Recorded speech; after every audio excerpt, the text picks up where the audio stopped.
Hi everyone, I'm Tanas from foreverconscious.com and this is your weekly energy forecast for the week of November 6th. So it is blood moon eclipse week. We have the blood moon eclipse on November 8th. This is a total lunar eclipse. And when we have a total lunar eclipse or a total full moon eclipse, the moon takes on this reddish hue, which is why it is called a blood moon eclipse. So, because the moon will look kind of bloody and red. Blood moon eclipses in astrology are very, very potent. They indicate usually the ending of a karmic cycle, a karmic pattern that we have been working with in our lives. This eclipse is connected to the eclipse we had back in October, on October 25th, and also the eclipses that we had earlier in the year back in April and May. So if you are able to trace back maybe a theme or something that was coming up for you, especially around May, and then something again in October, and then now with this blood moon eclipse, something might come to the surface. Some similar pattern, lesson, or thread may be found between these time frames.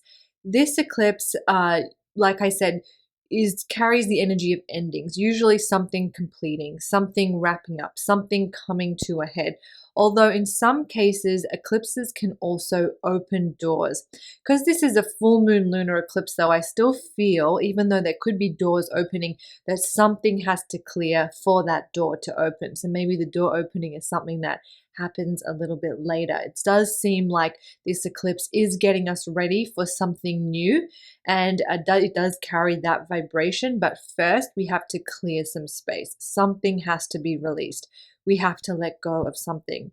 This eclipse, because it falls in the sign of Taurus, and Taurus is ruled by Venus, we could notice some Venus themes coming up. So issues around love, matters of the heart, our relationships, not just our relationships with others, but our relationship with the self and our self-worth, and also with money and abundance. All of that can come under that Venus energy. Uranus, the planet of awakening and change, is also very, very active under this eclipse. So there could be some surprising information, some shocking news may come to the surface. You may have an awakening that kind of shocks you, an aha, realization moment of, oh, wow, okay, I've been thinking this and I really should be thinking that. You may also feel inspired. That Uranian energy may just help you to feel inspired to, push for a greater freedom, to break free of a box that you might have put yourself in, and to think differently about something in your life that then kickstarts it's the energy of transformation. In a nutshell, eclipse season, so eclipses usually come in pairs. So that during this season of eclipses, generally the theme is transformation. Something in our lives is transforming. It could be something external or it could be something internal. It could be something big, it could be something small. But usually there is some sense of transformation around eclipse time. So pay attention to that this week. I mean, you don't really have to pay attention to anything, right? It's actually around eclipse time. One of the beautiful things that it does offer, even though it can be intense, is that we can just surrender. We can release control. We can sit back and allow ourselves to be guided. Eclipses can trigger very fated karmic events. And so even though we're co-creators and, yes, we have a say in how we show up and all of that and what we put out into the world, these are moments where we can kind of sit back and allow ourselves to be guided. So actually this week, your only job is to sort of surrender, look after yourself, be in connection with your body, mind, and soul. Listen to what you might be needing. These energies can be intense, so just pay attention to what your body, mind, and soul is needing, and see if you can practice that art of surrender, allowing this energy to guide you where it needs to guide you. See if you can release control over how you think things are going to go, or what you think this eclipse might be about, or all you've heard about eclipses from me, from other astrologers, from what you've read online. Let that all go and just allow yourself to move through the experience in your own way, at your own rhythm, flowing how you need to flow. I think that is one of the most powerful things that we can do under eclipse energy, is just returning to the guidance of the self.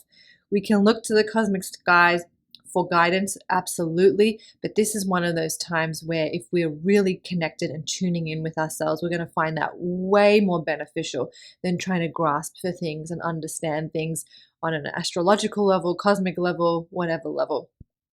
Be within, go within, listen to your own being when we have events like this in the cosmic skies.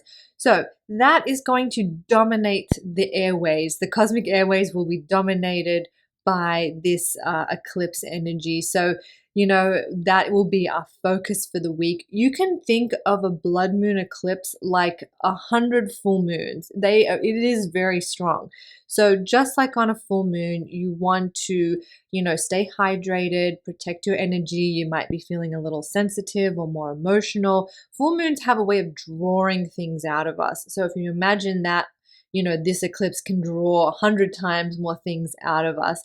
So even though we are doing a lot of releasing and purging, make sure you're looking after yourself and making time to nourish and think about what you want to fill yourself up with. When you're getting that lots of release energy, you can kind of counterbalance that by thinking about, if it feels right, what you might like to fill yourself up with. So that's the energy for the week. Big eclipse. This is the last eclipse of the year. We will not have another one. So it is smoother sailing after this week. If you feel like your life is being turned a little bit upside down, in particular this week, don't worry. Things will straighten out. Things will ease out.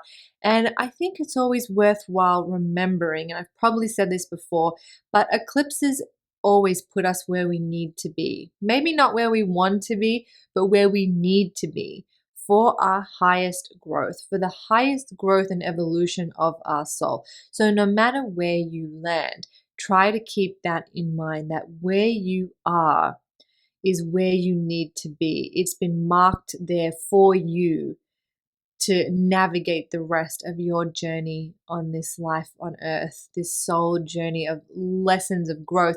Remember, we are spiritual beings here for a human experience, not the other way. So we are deep in our human experience, and eclipses can really remind us of that. So wherever you may land, that is where you need to be. So I'll end there. If you want more guidance under this eclipse, check out my article. I have a full forecast on foreverconscious.com. As always, I have a ritual. Eclipses are not always the best time for moon magic because the moon energy is being eclipsed, but they're a really good time for other rituals that really focus on self-care, support, nourishment. So that's what I've created for this blood moon eclipse. Check that out if you want a little self-love and comfort in your life. That ritual that I've designed is exactly for that. I'm also running a blood moon workshop on the Tuesday. You can also get a recording if you miss the live session or you can't attend the live session. We'll be doing a meditation. I'll be talking in a little bit more detail about the eclipse, and we'll do some ritual stuff and a meditation, but I already said that. Okay. All right, you guys, you have a wonderful, wonderful week, and I will see you next week. Thank you.